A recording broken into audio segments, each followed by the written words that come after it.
So hello guys, kung bago ka pa lang, subscribe, comment, share at ilagay natin sa playlist sa ating spiritual life and random topics in life 2024 to 2090 to 2000s sa ating spiritual life and random topics in life. Bakit dito nagkasaan ng maga bakit maraming pasaway at matigas ang ulong bata. So okay, ihanapin natin sa ating investigation. Lahat naman siguro ng bata lahat ang magulang mahal nila lahat ang bata nila, mahal, suportaran, inalagaan sa pagbubuntis, sa pagpalaki. Lahat ng magulang mahal nila yung anak nila. Yung lumaki ka ng maayos, hindi ka nagkasakit-sakit, ginawa nila lahat, maliban lang sa immature, irresponsible. So hahanapin natin ng dahilan. Anong cause? Hindi naman tayo nag-overthinking dito. Okay. Sinasabi ko lang ang mga possibility, ang mga pwede at possible na mangyari sa isang sitwasyon. Okay? So, ang purpose ko dito sa mga kabataan, hindi tayo pananako dito, di ba? Mas nag-a-advise lang tayo dito kung ano talagang maganda or best choice or best option sa panahon ngayon or whatever in the coming times. Okay? Baka ganito pa rin ang sitwasyon, magbabagong technology, or buhay pa rin tayo, or wala na, depende. Pero itong video natin dito ay purpose dito is gaganda ang buhay mo.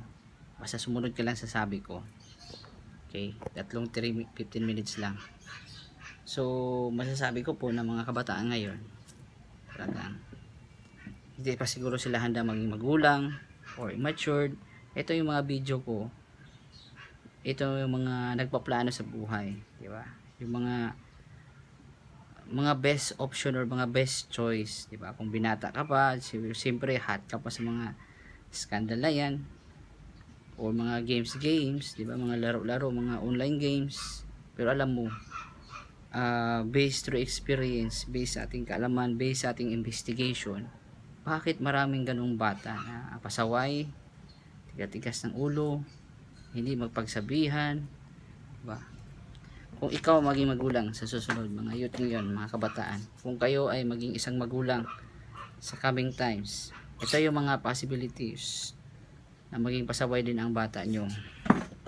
Number 1, ang ginagawa nyo, hindi kayo naghanda. At tapos pangalawa is diba? Importante kasi sa magulang na pag may bata kayo, meron talagang isa magbabantay dyan sa bata mo, na mag-alalay, magsuporta, di ba? Na samahan yung bata. Hindi yan lalaki or maging mabait o matinong bata kung iiwan mo lang kahit sino-sino. Talagang may isang magulang talagang magbabantay dyan. Ang nanay or ang tatay. Talagang babantayan talaga ang bata. Monitor talaga yan. Pangalawa, i-limit mo siya sa TV at gadget, di ba? Pangatlo, para maging mabait ang bata is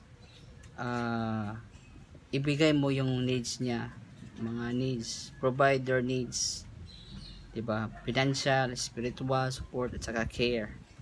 Lagaan mo na mahal mo ang bata, okay? At saka tamang disiplina at discipline at teaching, diba? Discipline is a form of teaching na medyo kasi ang disiplina kasi sa kanila palo lang, pero iba kasi ang klaseng pagdisiplina ng bata. Hindi yan sigaw, mag-iingat sa salita.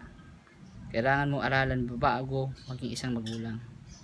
Yan ang mga necessary din. Pang-apat, kailangan talaga may hanap buhay ka. Hindi ka pwede na mag-empleyado ka lang.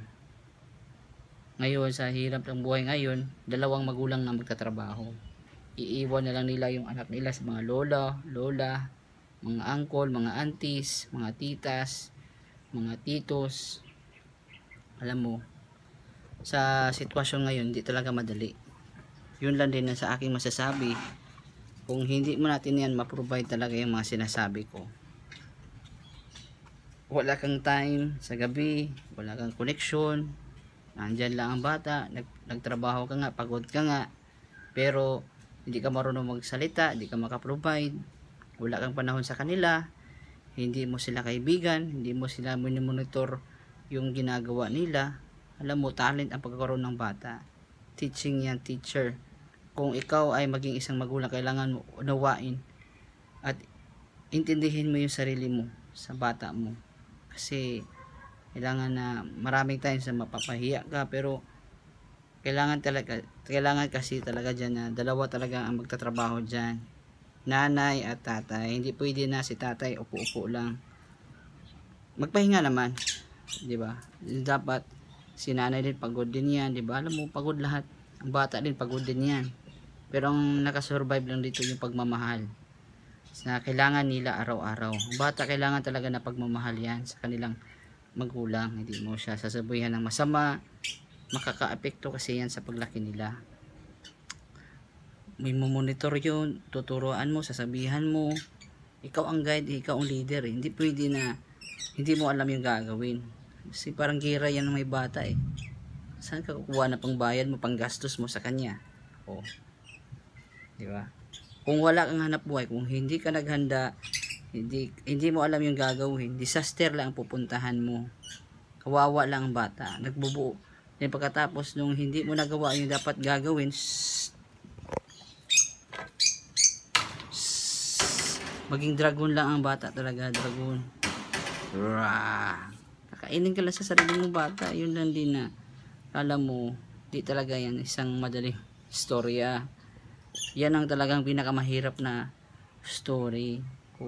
Kung hinahirapan ka sa school at work mo, may chance na mahirapan ka talaga din sa bata mo, lalo nang wala ka ng time kasi napaaga mo, wala kang panggastos, wala kang time, mali ang partner na napili mo, immature din, walang pera, walang trabaho, addict din, tambay din. Paano ba gaganda ang buhay ng pamilya mo, anak mo? Diba? Paano? O sige, siyempre ang best option yun sa mga jowa yun, mag-asawa ngayon, maghiwalay na. Hiwalay na tayo. Yun lang naman ang alam nila eh. Maghanap lang tayo ng iba. Papasilusin lang natin. Yun naman kasi ang alam nila eh. Scapegoat lang eh. Yung anak nila, yun ang nadadamage. Yung ang damage nila. Ang bata, yun ang naaawa ako sa bata. Yun na talagang hindi tayo nag-asawa ng maaga kasi naaawa ako sa bata. Naawa tayo sa babae. At hindi ba tayo naawa sa sarili mo buong buhay na parang bayani ka na raw, naloko ka lang sa mga TV doon, sa mga social media, sa mga kapitbahay mo, mga friends mo na hindi naman totoo, nagsastruggle din sa buhay na marinig. Ang dami talagang naririnig na kwento, nagkakasakit sila, wala silang trabahong makikitaan, may gastusin araw-araw, ang bilis ng araw, bilis ng oras, bilis lahat. O diba? So alam mo, sa trabaho ngayon, hindi talaga madalian yan. Kala mo patayan talaga. Then pagkatapos, parang minamadali lang nila, parang easy lang, di ba? Instead na mag-yoga sila, magre-research, magdarasal, magbabasa ng Bible o magpaplano sa buhay, doon nila pinupunta sa alak, sigarilyo, droga doon. Kasi stress daw sila. Kung stress ka, pupunta ka sa doktor, pupunta ka sa science. Hindi yan sa mga ganong bagay, bisyo, vices. Kasi pag magbibisyo ka talaga, kahit any form, maalak ba yan, masigarilyo, droga, or magbabae, alam mo, di talaga gaganda ang buhay mo. Kahit gaano pa kalaki ang sahod mo, sweldo mo, kahit 50 to 100k, mawawala lang lahat yan at wala lang ding saysay yan. Magkasakit-sakit ka pa. Yun lang din ang bad benefits, disadvantage sa bisyo. Ang binisyo kasi kasamaan, hindi binisyo ang kabutihan. Hindi inalagaan ang sarili. Nahirapan na sa school, tigil na. Kung ganun ka, kung madali ka mag-surrender sa buhay, talagang hindi ka makasurvive sa pambuhay pamilya. Kasi yan na talaga ang pinakamatinding trabaho talaga. Yan talaga ang social worker ka na style, na parang teacher ka, parang parents ka, parang pare ka. Ikaw ang tuturo sa magulang. Ikaw na magulang, ikaw magtuturo sa anak mo. Hindi pwede na tayo pang natuturo ng kasamaan sa kanila. Kung ikaw na may pamilya na, kung ikaw may bata na sa ngayon, be serious, di ba? Planuhin mo na yan. Kung yun ang plano mo, hindi mo dapat idaan sa bisyo. Yun ang paplano mo, katamaran lang, upo-upo lang, hindi mag-iipon, puro lang kain ng mga chicherya, soft drinks, hindi mag-healthy lifestyle, ayaw magplano ng negosyo, gusto nila skandal lang, games lang ng cellphone, di ba? Paano ba gaganda ang buhay mo? Diba? School lang. Yung school kasi, upo lang yan, tsuri lang yan. Ang realita talaga dyan sa trabaho, bago kumita ng mga 500 o 400 minimum wages talaga sa isang araw. Talagang grabe talaga yan. Grabing patayan, katawan, physically at mentally. Then sasayangin mo lang ba ang perang binigay ng nanay mo? Diba? Di pag-uutosan ni nanay, nagkakalbo-kalbo, diba? Ayaw, antigas-tigas ng ulo. Na-realize ko bakit ganun ang mga bata na yun. Kasi may galit sa nanay yan. Hindi nila naramdaman ang pagmamahal ng kanilang magulang. Hindi nila naramdaman na may magulang doon, ang suporta, ang care. Kasi ang pagmamahal na walang ibibigay, hindi yung pagmamahal. Diba? Okay, ang ibon sumunod na nga, hindi na siya maingay eh. Yun, ang pag-ibig, pinapakita yan, hindi lang sa salita. Diba? Hindi lang, bakit ganun nangyari? Kasi ang magulang nila, immature, irresponsible, isip bata pa rin. Puro lang nagi-games. Diba? Hindi nagiinom, puro sobrang kain ng karne. Diba? Hindi nag-iipon, hindi nagpuplano ng hanap buhay. Na maagang nag-skandal doon, nagbibisyuhan. Instead na ginagawa nilang ganong bisyo, mag-immature, hindi nag-iingat sa kalusugan, we invest too much in our vices na hindi naman talaga maganda ang pupuntahan. Hindi mag-aaral sa Bible. Diba? Ayaw nila kasi allergic sila magtrabaho. Diba? Yun kasi na pag wala kang ibang ginagawa, maano na lang mga pinapasok sa isip mo at gagawin mo. Kasi pag naisip ko, tama na yun. Tama ang mga masamang barkada. Yun ang mostly maraming ganung tao. 90%. Sa 100% na tao, 80 to 90% ganung tao. Yun ang dahilan na maraming naghihirap na tao, maraming nagkakasakit. Ang daming mga anak na pasaway. Diba? Maraming kriminal, daming adik. Kasi alam mo bakit? Kasi sila mismo biktima sa sarili nila at yung anak nila naging binibiktima din yung anak nila. Pasa-pasa yan, parang kagat ng vampire yan. Diba? Ang dami silang sakit doon. Kasi ang nanay, yun ang talagang role model. Diba? Yan talaga ang mag-guide sa bahay. Yung iba kasi, instead na ang magulang magtuturo ng kabutihan ng anak, ang magulang pa nagtuturo ng kasamaan. O, nagbibisyo-bisyo doon. Sinong yung mayaman dyan? Mga big business lang. Sila, nagsisiryo. Ano alam mo na kasi, ikaw lang kawawa dyan. Sayang lang pera mo, wala kang maipon kahit gaano pa kalaki yan. Di pagkatapos, yung ginastos mo na matagal-tagal na panahon, uubos lang yan sa ospital. Naku, totoo yung high blood, stroke, diabetes. Hindi naghanda.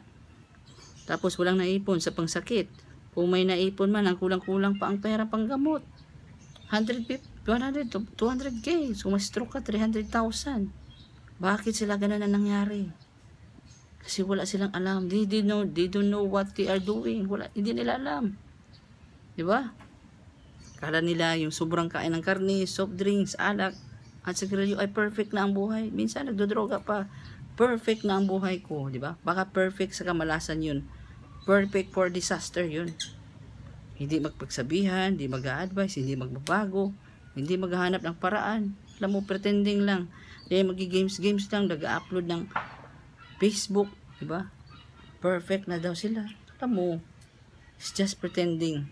Yung mga ganong gawain, ganong buhay, ganong sitwasyon, hindi talaga ako masaya. Bakit? Alam mo kung bakit hindi. Kasi, ano mo namang mapapala sa gawa mo? Limited, we are just limited in this time. Limitado lang ang buhay natin dito sa mundo din.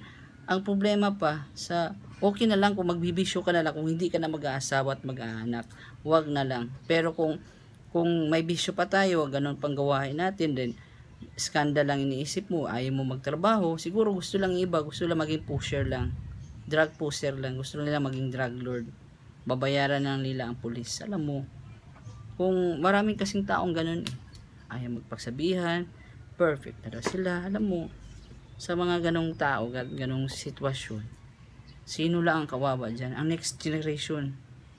Diba? Yun lang din na parang nakulimlim naman. So like, subscribe, comment, share. Tanghali ngayon, alas 12. So like, subscribe, comment, share. Love you, peace, love you all. Thank you po. Tuloy tayo sa next part sa ating spiritual life and random topics in life. 2024 to 2019 to 2000. Thank you po.